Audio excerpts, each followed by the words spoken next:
사도행전 22장 17절부터 21절까지 말씀입니다. 신약성경 227쪽입니다. 사도행전 22장 17절부터 21절까지 말씀. 우리 같이 한번 찾으셨으면 같이 한번 17절부터 21절까지 같이 한번 읽도록 하겠습니다. 후에 내가 예루살렘으로 돌아와서 성전에서 기도할 때 황홀한 중에 봄에 주께서 내게 말씀하시되 속히 예루살렘에서 나가라. 그들은 내게 대하여 증언하는 말을 듣지 아니하리라 하시거늘 내가 말하기를 주님, 내가 주를 믿는 사람들을 가두고 또 각 회당에서 때리고 또 주의 증인 스데반이 피를 흘릴 때에 내가 곁에 서서 찬성하고 그 죽이는 사람들의 옷을 지킨 줄 그들도 아나이다. 나더러 또 이르시되 떠나가라. 내가 너를 멀리 이방인에게로 보내리라 하셨느니라. 아멘. 저는 오늘 이 시대는 사실은 우리가 말씀을 듣지 못하는 말씀이 없는 시대가 아니라 말씀이 너무 홍수처럼 넘쳐서 말씀 가운데에도 우리가 온전한 분별력을 갖기가 어려운 시대라는 생각이 듭니다. 또 오늘 또 우리가 말씀을 듣고 말씀을 듣는 것으로 끝나지 않고 그 말씀을 묵상해서 그 말씀이 우리의 삶으로 이어져야 하는데 너무 많은 홍수처럼 말씀이 우리에게 들려지기 때문에 우리가 들려지는 말씀들을 삶으로까지 가져가기에는 너무나도 마치 정보와 같이 말씀이 넘치는 시대가 아닌가 하는 생각이 듭니다. 저는 주일학교 때도 그렇고 제가 총회에서 우리 총회 공과를 집필할 때도 원포인트 설교라 그래서 말씀을 계속해서 반복해서 사실은 말씀을 계속 우리가 묵상해서 말씀대로 살아가는 데까지 가야 정말 하나님의 말씀이 우리에게 능력으로 나타나고 교회의 능력이 되는데 너무 많은 지식과 데이터 많이 알고 있지만 사실 말씀대로 살아가는 훈련은 너무나 안 돼 있는 시대여서 저는 이렇게 반복하기를 그래서 주일학교도 설교와 공과가 분리되는 것이 아니라 한 가지 말씀을 가지고 설교하고 공과를 통해서 아이들이 말씀으로 자신들의 삶에 적용할 수 있는 데까지 나아가야 한다라고 생각했고 그래서 수요일을 하고 금요일도 반은 그 전주의 말씀을 반복하고 또 반은 새로운 말씀을 이렇게 여러분들에게 증거하고 있습니다. 또 주일도 여러분 잘 보시면 어떤 주제를 가지고 계속해서 똑같이 이번에 계속 지금 엘리야에 관한 말씀을 다음 주까지 하게 되는데 그것들을 가지고 정말로 나의 삶까지 말씀을 끌어갈 수 있도록 그리고 내 삶에서 드디어 그것을 적용해서 그 말씀을 엘리야와 같이 때로는 우리가 다윗을 묵상하고 있으면 다윗과 같이 욥을 묵상하고 있는 동안은 욥과 같이 예레미야를 묵상하고 있는 가운데는 눈물의 선지자 예레미야와 같은 마음을 하나님께서 우리에게 주시고 그 마음 말씀으로 이 시대를 해석하고 나아갈 수 있도록 하는 것이 중요하다라는 생각을 합니다. 그래서 금요일에 우리 기도에 관해서 우리 지금 묵상을 하고 있습니다.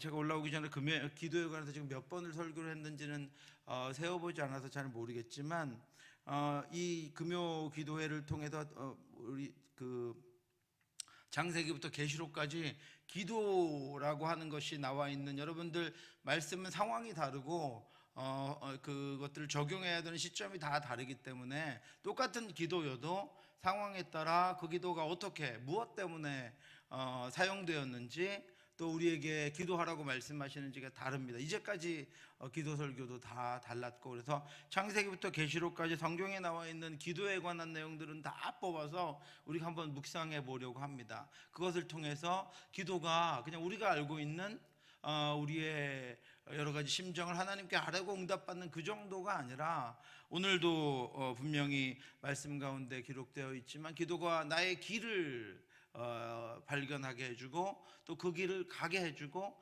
다른 사람들이 다 아니라고 해도 내가 기도 가운데 발견한 그 길로 때로는 감사한 길로 우리 시편에 나와 있는 것처럼 의인의 길로 가기도 하지만 때로는 바울처럼 잡혀가는 그 길로도 담대히 갈 수 있게 해주는 것이 기도를 통한 하나님과의 교제입니다. 그 모든 것들이 저와 여러분들에게 살아나서 성경에 기도하던 인물들이 정말로 하나님과 하늘에 계신 하나님, 우리 보이지 않지만 사실은 보이지 않는 하나님께 시선을 고정하라는, 사실은 보이지 않는 것이 분명하죠. 그래서 거리가 너무 있습니다. 그런데 그 하나님이 내가 그 하나님의 말씀대로 이 땅을 살아가는 것은 말씀을 가지고 보이지 않는 하나님이 살아계심과 인도하심을 우리가 확신하며 그 말씀 안에 살아가야 우리가 비로소 하나님과 함께 살아가는 것입니다. 하나님께 시선을 고정하는 것입니다. 그래서 여러분, 우리 오늘도 그렇지만 이 기도 묵상을 통해서 성경의 모든 기도의 그 내용들을 우리가 한번 살펴보고 우리의 삶에서 때를 따라서 또 환경을 따라서 바뀌어지는 환경 속에서 우리가 어떻게 기도의 사람으로 살아가야 할까 하는 것들을 발견하시면 좋겠습니다. 바울의 기도에 관해서 지금 몇 주째 묵상을 하고 있는데, 바울은 알려드린 대로 기도하는 사람이었습니다. 바울이 교회에 보낸 편지에는 그의 기도와 그가 기도한 기도의 내용과 기도하기를 청하는 문구들로 가득합니다. 바울은 로마 교회에 보내는 편지에서 자신이 로마 교회와 성도들 위해서 쉬지 않고 기도하고 있으며 늘 그들을 위해서 기도하고 있다라고 밝히고 있습니다. 내가 그의 아들의 복음 안에서 내 심령으로 섬기는 하나님이 나의 증인이 되시거니와 항상 내 기도에 쉬지 않고 너희를 말하며, 바울이 자신의 로마교회 성도들을 위해서, 복음을 증거하는 이들을 위해서 쉬지 않고 기도하고 있음에 대해서 하나님이 증인 되신다, 그렇게 말씀하고 있습니다. 얼마나 진심으로 그들을 위해서 기도하고 있으면 하나님이 그렇게 하는 것에 대해서 증인이 되신다라고 이야기하고 있겠습니까?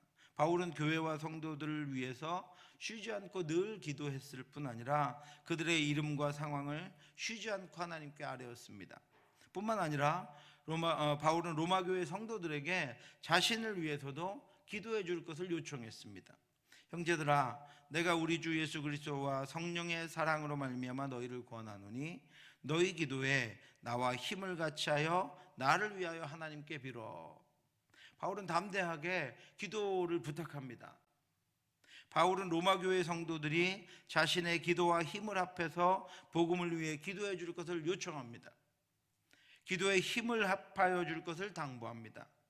바울은 기도의 네트워크를 만들고 있습니다. 기도의 연합을 만들고 있다라고 하는 것입니다. 제가 기도가 훈련이라고 말씀드렸습니다.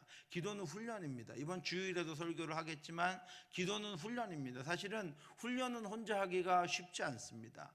그래서 기도는 반드시 연합이 필요합니다. 함께 하는 것이 필요하다라고 하는 것입니다. 바울조차도 나도 여러분들의 이름을 불러가며 여러분들을 위해서 쉬지 않고 기도하고 있습니다. 여러분들도 나의 기도와 합해서 나를 위해서 기도해 주시기 바랍니다. 이렇게 기도의 네트워크를 만들고 있다라고 하는 것입니다. 기도로 바울은 연합하고 있습니다. 우리는 멀리 떨어져 있지만 때로는 기도할 시간도 같지 않고 환경도 상황도 다르지만 얼마든지 기도로 연합할 수 있습니다. 이것이 기도의 장점입니다. 기도를 아무리 떨어져 있어도 시간과 상황이 달라도 얼마든지 서로 기도로 연합하고 있습니다. 그래서 제가 지난주에 처음으로 김영수 선교사님 가정의 그 선교지의 기도 제목을 받고 함께 기도했습니다. 오늘 표석구 선교사님 기도 제목을 제가 받았습니다. 그리고 이따 함께 기도할 텐데, 기도의 연합은 시간과 장소와 관계가 없습니다. 성령께서 우리 모두에게 동일한 마음으로 함께하고 계시기 때문입니다.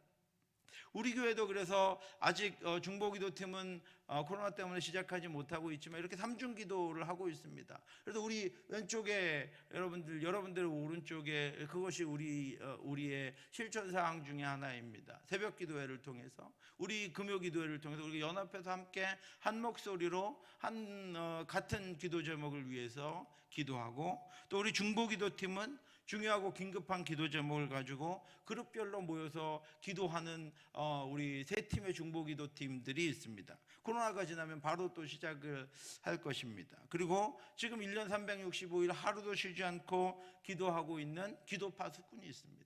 여러분, 기도파 수꾼의 문자를 받을 때 정말로 경히 여기시면 안 됩니다. 왜냐하면 파수꾼의 역할을 제가 분명히 여러 번 강조해서 말씀드렸습니다. 파수꾼은 아무리 우리나라가 철통같이 동해안부터 서해안까지 철통같이 지키고 있어도 한 곳만 뚫리면 그냥 무너지는 것입니다. 내가 지키고 있는 것이 뚫리면 다른 곳이 아무리 철통같이 방어를 하고 있어도 소용없다라고 하는 것, 이것이 파수꾼의 역할입니다. 여러분, 파수하는 역할을 여러분이 직접 신청하셔서 나는 이날을 맡겠습니다, 이날 내가 기도하겠습니다라고 하셔놓고 그날 잊어버리고 하지 않는다면 그날 뚫리는 것입니다. 그 뚫리는 것으로 말미암아 사나운 일이 우리를 삼키려고 하는 악한 일이 들어와서 어떤 일을 할지 알지 못합니다. 파수꾼은 그 책임을 져야 합니다. 우리 안에는 1년 365일 쉬지 않고 날마다 기도하는 기도 파수꾼이 있습니다. 왜요? 기도로 우리가 먼저 나아가고 기도로 철통같이 하나님의 나라를 세워가며 우리 어린 자녀들과 새가족들과 연약한 이들을 기도로 보호하고 우리 교회를 기도 안에 하나님의 임재와 하나님의 인도하심과 보호하심 안에 두기 위해서 우리는 몇 중의 기도 연합을 서로 지금 하고 있다라고 하는 것입니다. 이러한 팀의 운영은 기도 연합을 위한 것입니다. 기도의 삼겹줄입니다. 그리고 여러분, 바울같이 수시로 기도를 부탁하시기 바랍니다. 기도는 늘 그 자리를 지키는 신실한 이들이 있어야 합니다. 눈이 오나 비가 오나 이곳에서 하나님의 전으로 기도의 향이 올라가야 합니다. 언제나 모든 기도는 항상 규칙적으로 진행되어야 하기 때문입니다. 그래서 우리는 기도의 삼겹줄을 가지고 있습니다. 지난주에도 우리 같이 읽었지만 같이 한번 읽겠습니다. 전도서 4장 12절 말씀입니다. 두 사람이 한 사람보다 나으면, 같이 읽겠습니다. 두 사람이 한 사람보다 나으면 그들이 수고함으로 좋은 상을 얻을 것입니다. 혹시 그들이 넘어지면 하나가 그 동물을 붙들어 일으키려니와 홀로 있어 넘어지고 붙들어 일으킬 자가 없는 자에게는 화가 있으리라. 또 두 사람이 함께 누우면 따뜻하거니와 한 사람이면 어찌 따뜻하랴. 한 사람이면 패하겠거니와 두 사람이면 맞설 수 있나니 세 겹줄은 쉽게 끊어지지 아니하느니라. 아멘. 여러분 믿으십니까?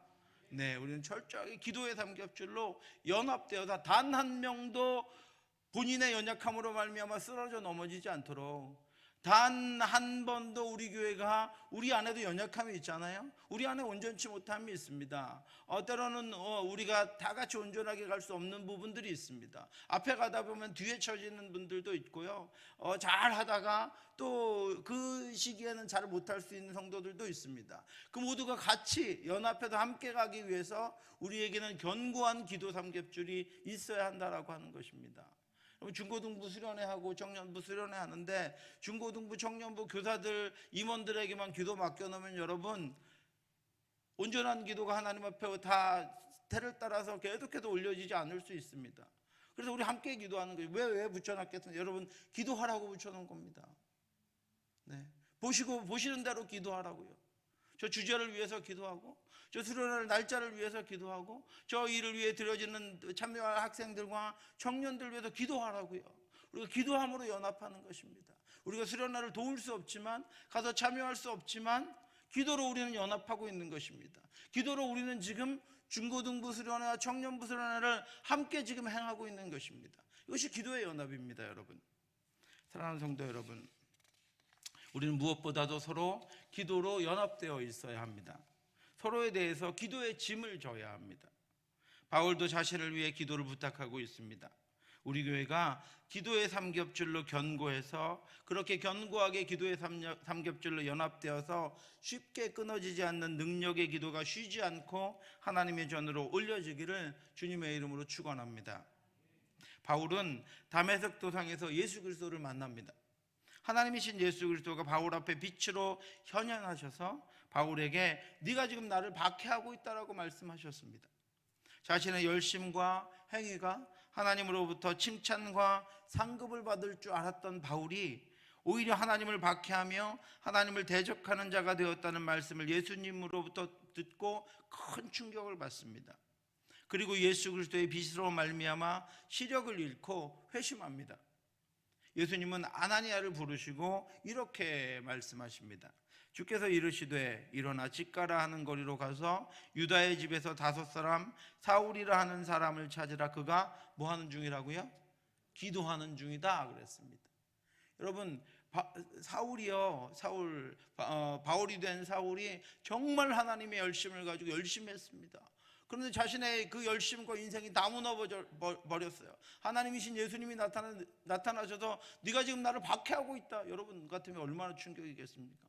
자신이 한 모든 열심이 오히려 예수 그리스도를 박해하는 일이 되어버린 것입니다. 그 인생이 얼마나 큰 충격을 받았겠습니까? 얼마나 큰 고통에 빠졌겠습니까? 그런데 바울은 그것을 기도로 극복합니다. 그가 눈이 멀고 식음을 전폐하고 예수 그리스도로부터 들은 그 말씀 때문에 큰 충격을 받았지만 그는 기도하고 있었습니다. 그가 기도하면서 다시 한번 주님의 말씀으로 회심하여 섰을 때 하나님 예수님께서 아나니아를 그에게 보내주셔서 그를 세워주시고 이방의 사역자로 다시 일으켜 주십니다. 바울은 자신이 잘못된 것을 깨닫고 주께 돌아와 새로운 사역을 하기 전에 기도로 준비하고 있었습니다. 정신적인 충격, 영적인 모든 충격을 기도로 극복했습니다. 새로운 사명을 기도로 받았습니다. 바울은 3일 동안 먹지도 마시지도 못하며 앞을 볼 수도 없었지만 기도했습니다. 오직 기도로 자신의 온전치 못함을 회개하고 새로운 사명을 찾고 회심의 과정에서의 충격과 고통을 이겨 나갔습니다. 이것이 바울의 사역의 시작입니다. 기도로 바울은 시작했습니다. 그뿐 아닙니다. 그 이후로 바울은 이방 땅 빌립보에서 사역을 시작하기 전에 기도할 곳을 찾아갑니다. 안식일에 우리가 기도할 곳이 있을까 하여 문 밖 강가에 나가 거기 앉아서 모인 여자들에게 말하는데 제일 먼저 기도할 곳을 찾아갑니다. 그런데 그 일을 주님은 쓰십니다. 기도할 곳을 찾아서 기도하고 하는 그 바울을 빌립보 사역을 위해서 그 일을 쓰십니다. 바울이 기도할 곳을 찾아가다가 귀신 들린 여인을 만납니다. 우리가 기도하는 곳에 가다가 점치는 귀신 들린 여종 하나를 만나니 정으로 그 주인들에게 큰 이익을 주는 자라. 그냥 가고 있는 것이 아니라 기도할 곳을 찾아가고 있는 바울에게 하나님께서 기도할 곳을 찾아가고 있는 바울의 마음과 그 행위를 아시기 때문에 기도로 무장되어 있는 바울을 쓰시고자 귀신 들린 여인을 만나게 하십니다. 그리고 그의 그 귀신 들린 것을 고쳐주게 만들어 버리십니다. 그러다가 바울과 실라가 잡혔습니다. 그래서 깊은 감옥에 잡혀서 발에 쇠사슬로 발을 묶인 채로 잡혀 있었습니다. 그런데 기도의 사람 바울은 거기서 기도하고 찬송합니다. 그가 거기서 기도하고 찬송했을 때 묶였던 것들이 풀어지고 갇혔던 곳에서 나와서 간수였던 자와 죄자를 죄의 결박에서 풀어주는 구원을 선포하는 기적의 역사를 행합니다. 한밤중에 바울과 실라가 기도하고 하나님을 찬송하며 죄수들이 듣더라. 이에 갑자기 큰 지진이 나서 옥토가 움직이고 문이 곧다 열리며 모든 사람의 매인 것이 다 벗어진지라.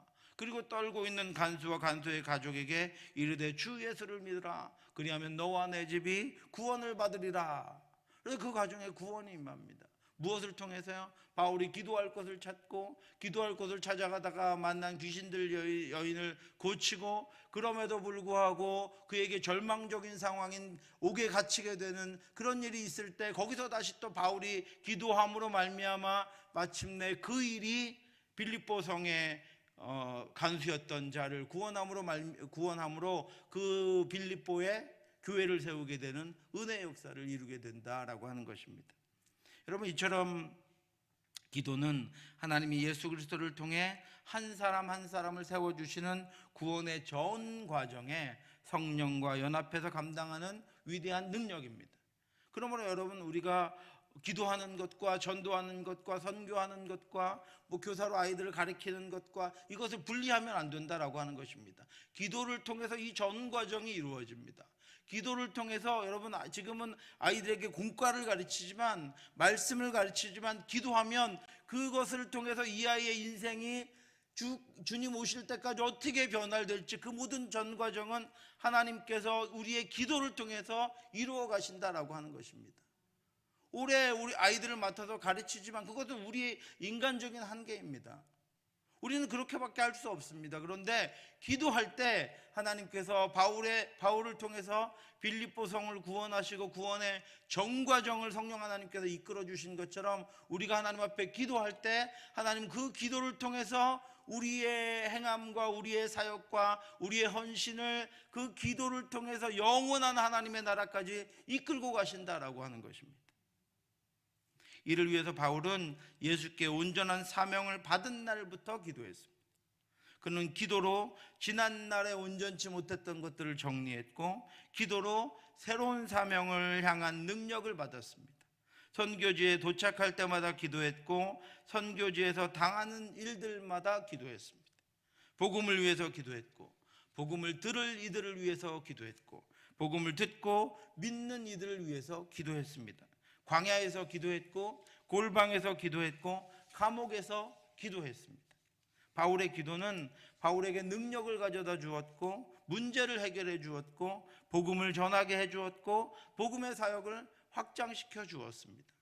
바울은 기도를 통해 사명을 이루고 사명을 완수하며 자신의 인생의 길을 달려갔습니다. 사랑하는 성도 여러분, 기도는 주께서 우리에게 맡기신 사역의 시작이며 사역의 길입니다. 전능하신 하나님의 능력이 우리에게 부어지는 방편이 기도이고 나의 연약함과 부족함과 온전치 못함과 죄성의 한계를 극복하고 하나님의 마음과 하나님의 방법으로 우리의 사명을 이룰 수 있는 은혜의 수단입니다. 그러기 위해서는 바울과 같이 시간을 내어서 우리는 끊임없이 기도해야 합니다. 쉬지 말고 기도해야 합니다. 어디서나 엎드릴 자리를 먼저 찾아야 하고 언제나 엎드려 기도함으로 나아가야 합니다. 우리가 교회에서 어떤 행사를 하기 전에 먼저 기도 소리가 들려야 합니다. 어떤 일들을 행하기 전에 먼저 기도하는 이들이 모여야 합니다. 기도로 먼저 모여야 합니다. 기도로 먼저 그 길을 발견해야 하고 기도로 먼저 하나님의 음성을 들어야 하고 기도로 먼저 그 일을 계획하고 진행하려고 하는 우리의 생각이 아니라 작년에 우리 1년 반 동안 우리의 주제처럼 우리의 생각과 계획을 우리의 발에서 신을 그것들을 벗어버리고 주님의 말씀으로 덧입고 그때부터 그 행사들을 그 일들을 진행하는 것입니다. 그뿐 아니었습니다. 여러분, 바울은 그의 사역들 마무리하면서도 기도했습니다. 바울이 1차 전도 여행을 마치고 나오면서 기도로 사역을 마무리했습니다. 각 교회에서 장로들을 택하여 금식 기도하며 그들이 믿는 주께 그들을 위탁하고 바울은 교회를 위해 남겨질 장로님들과 금식 기도로 사역을 마무리하고 장로님들에게 교회를 맡기고 자신의 사역의 자리를 떠납니다.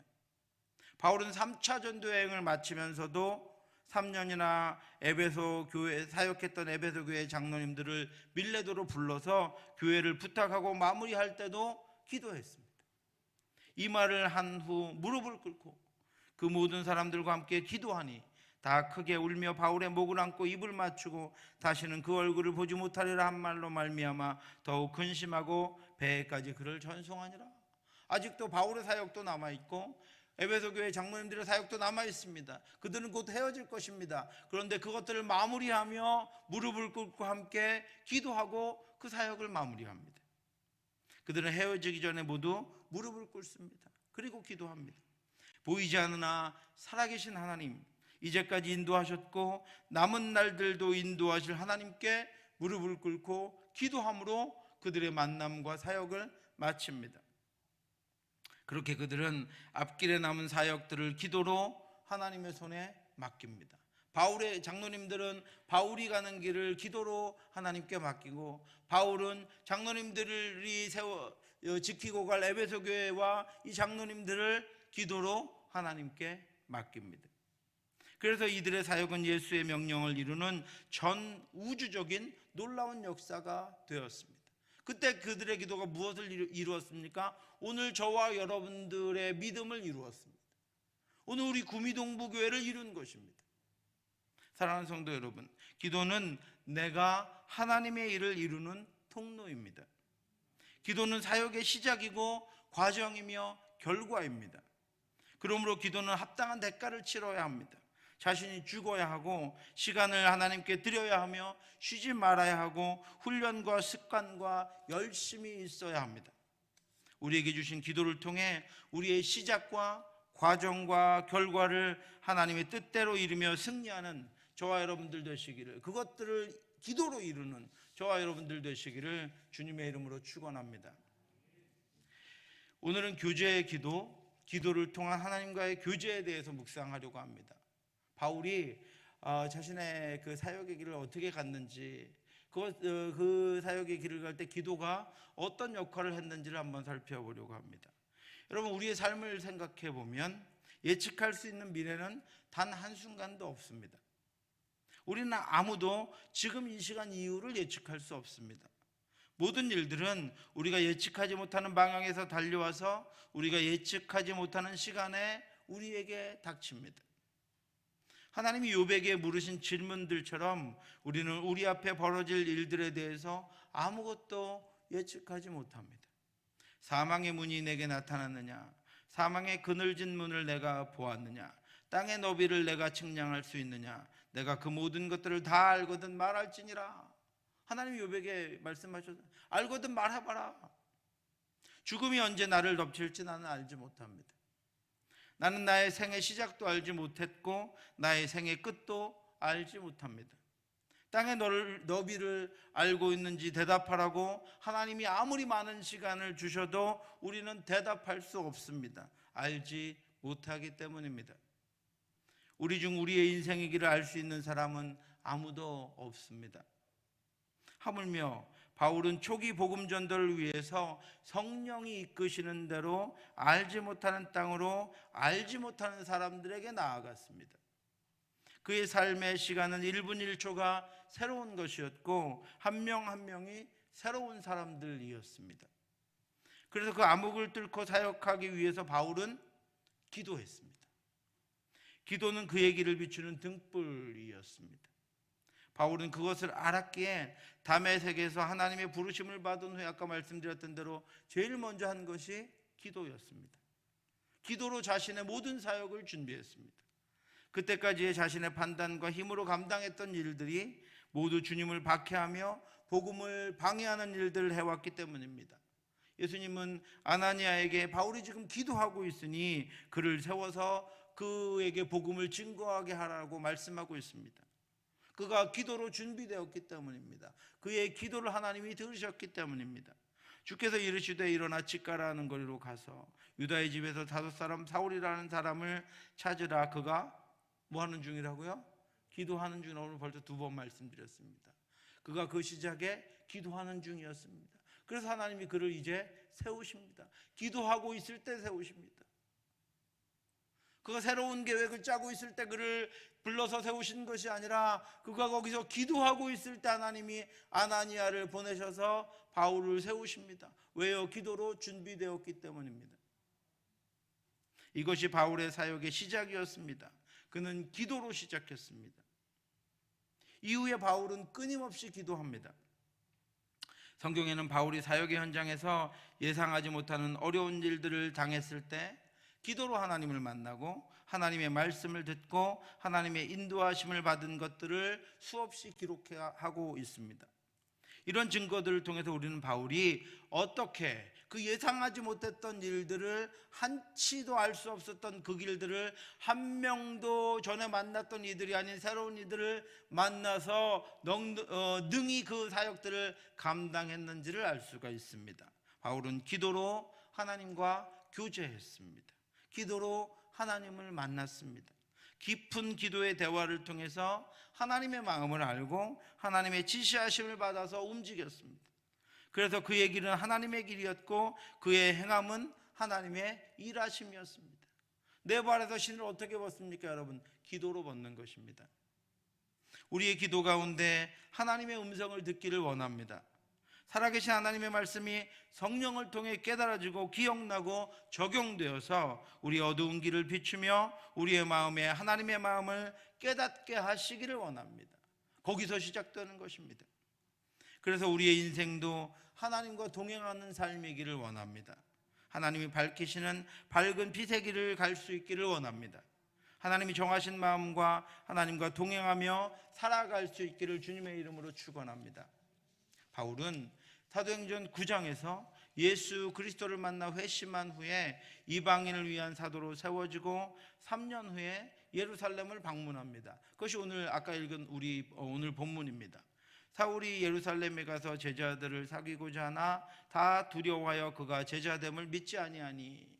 사울이 회심하고 이제 다메섹에서 나와서 예루살렘으로 제일 먼저 달려갑니다. 왜냐하면 그가 이제 그리스도를 믿게 되었기 때문에 베드로나 야고보가 있는 예루살렘 교회로 가서 그들과 함께 나누고 자신도 이제 그리스도를 위해서 세워졌다라고 하는 것을 증거하는 것이 바울은 가장 먼저라고 생각했습니다. 그래서 3년 후에 다메섹에서 회심하고 난 3년 후에 예루살렘 교회를 찾아갑니다. 그런데 아무도 그가 전에 스데반이 죽는 것에 증인이 되었고 열심으로 믿는 자들을 핍박했기 때문에 다 두려워서 바울을 만나주지를 않습니다. 바울은 이제 자신도 그리스도인들을 핍박하는 자가 아니라 예수 그리스도의 복음을 위해서 세워졌음을 알리기 위해서 사도들을 만나고자 했으나 아무도 바울을 만나주지 않습니다. 그때 바울은 성전에 들어가서 기도합니다.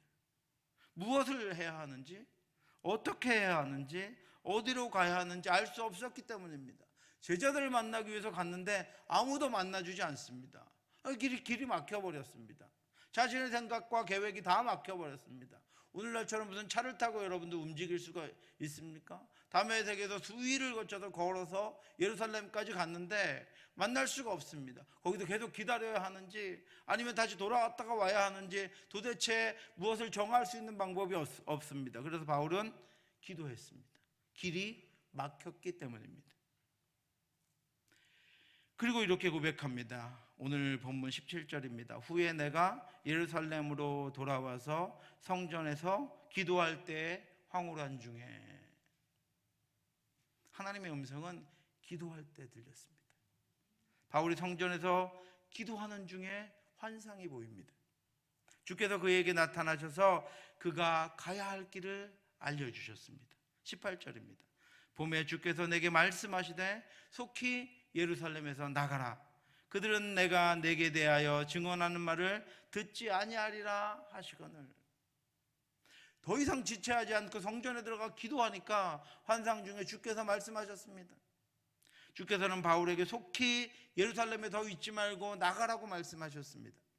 아직 그곳에 있는 이들은 복음을 듣지 않을 것이기 때문입니다. 주님만 아시는 겁니다. 바울은 알 수가 없었습니다. 회심한 직후에 바울은 유대인들에게도 그리스도인들에게도 적이었습니다. 유대인들에게는 변절자였고 그리스도인들에게는 스데반을 죽이고 그리스도인들을 핍박한 자였기 때문입니다. 그러므로 그들이 모두 존재하는 예루살렘은 바울에게는 위협적인 것이었습니다. 주님은 바울을 적대자의 손에서 건져내시기를 원하셨습니다. 그의 안전을 지켜주시기 위한 것이었습니다. 주님은 성도들의 모든 안전과 사역의 길을 책임지시고 인도하십니다. 이처럼 바울은 하나님의 영으로 인도하심을 받았고 기도를 통해서 그 인도하심을 깨달을 수 있었습니다. 무릇 하나님의 영으로 인도하심을 받는 사람은 곧 하나님의 아들이라. 바울은 기도함으로 하나님의 영의 인도하심을 받았고 하나님의 자녀의 삶을 살아갈 수 있었습니다. 그가 비록 사도들을 만나서 인정받고 그들로부터 사역을 상의하고 이제 자신의 사역을 펼쳐갈 것이라고 생각했지만 길이 막히자 자신의 생각이 무엇이 잘못된 것을 알고 기도했습니다. 기도 중에 주께서 하시는 말씀을 듣게 되었고 자신이 가야 할 길을 알게 되었습니다. 그런데 주께서 말씀하신 이 말씀과 바울의 생각은 좀 달랐습니다. 그는 예루살렘에 있고 싶어 했습니다. 제자들을 만나고 가고 싶어 했습니다. 아직도 예루살렘은 비교적 안전하다고 생각했습니다. 바울이 예루살렘에 머물려는 이유가 있었습니다. 제자들을 만나야 했기 때문입니다. 그리고 바울은 아직 유대인들이 자신을 해치지는 않을 것이라고 생각했습니다. 그들은 자신이 유대인들을 대표해서 그동안 그리스도인들을 핍박하는데 앞장선 줄 알고 있었기 때문에 아직 자신을 유대인들이 해치지는 않을 것이라고 바울은 그렇게 생각하고 있었습니다. 그래서 주님에게 다시 환상 중에 주님에게 자신의 생각을 말합니다. 19절과 20절입니다. 내가 말하기를 주님, 내가 주를 믿는 사람들을 가두고 또 각 회당에서 때리고 또 주의 증인 스데반의 피를 흘릴 때 내가 곁에 서서 찬성하고 그 죽이는 사람들의 옷을 지킨 줄 그들도 아나이다. 유대인들이 지금 내가 자신들의 편이었던 것을 알기 때문에 주님 그렇게 위험하지 않습니다. 그들은 나를 해치지 않을 것입니다 라고 바울이 주님께 이야기합니다. 바울은 아직도 자신이 안전하다고 말합니다. 그러자 주님은 곧 속히 떠나라고 다시 말씀하시며 바울에게 다음 사명을 알려주셨습니다. 21절입니다. 나더러 또 이르시되 떠나가라. 내가 너를 멀리 이방인에게로 보내리라 하셨느니라. 주님의 말씀처럼 유대인들은 바울이 생각하는 것과 달리 그런 바울에 대한 배신감 때문에 지금 바울을 더 죽이려고 하고 있었습니다. 바울은 그것을 알지 못했습니다. 실제로 여러분 사도행전 9장에는 바울을 죽이려는 이들의 활동을 기록하고 있습니다. 여러 날이 지남에 유대인들이 사울 죽이기를 공모하더니 그들은 사울을 죽이려고 공모하고 있었습니다. 그들이 그를 죽이려고 밤낮으로 성문까지 지키거늘 그들은 바울이 나오면 그를 잡아서 죽이려고 성문을 밤낮 지키고 있었습니다. 보이면 잡아서 죽이려고. 그 사람들이 죽이려고 힘쓰거늘 그들은 모든 것들을 다해서 지금 바울을 잡으면 죽이겠다고 결심하고 있었습니다. 그래서 바울은 그것을 알지 못하고 안전하다고 말합니다. 안전해서 사도들을 더 만나고 돌아가겠다고 생각하고 있었습니다. 그런데 주께서 기도하는 중에 바울에게 말씀하십니다. 속히 떠나라.